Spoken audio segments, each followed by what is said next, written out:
রাজধানীর গাবতলীতে সড়ক দুর্ঘটনায় সিটি কর্পোরেশনের এক পরিচ্ছন্নতা কর্মী নিহতের ঘটনায় গাবতলীর প্রধান সড়ক অবরোধ করে বিক্ষোভ করছেন স্থানীয়রা। বিক্ষোভের কারণে ওই সড়কটি দিয়ে যান চলাচল বন্ধ হয়ে গেছে। এতে দুর্ভোগে পড়েছেন সাধারণ মানুষ।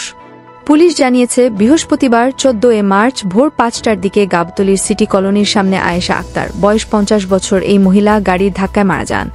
এ খবর ছড়িয়ে পড়লে লোকজন রাস্তায় ভিড় করে বিক্ষোভ করতে থাকেন। এদিকে অবরোধের কারণে বৃহস্পতিবার সকাল 6টা থেকে 9:30 পর্যন্ত গাবতলী হয়ে কোনো যানবাহন রাজধানীতে ঢুকতে পারেনি। গুরুত্বপূর্ণ ওই সড়ক দীর্ঘ সময় বন্ধ থাকায় যানজট ছাড়িয়েছে আসাদ গেট পর্যন্ত। দারুস সালাম থানার duty officer SI Monir Hossain গণমাধ্যমকে বলেন, এ ঘটনায় পুলিশ ঘটনাস্থলে আছে। বিক্ষুব্ধ লোকজনকে বুঝিয়ে সড়ক থেকে সরিয়ে দিতে পুলিশ সদস্যরা চেষ্টা করছেন।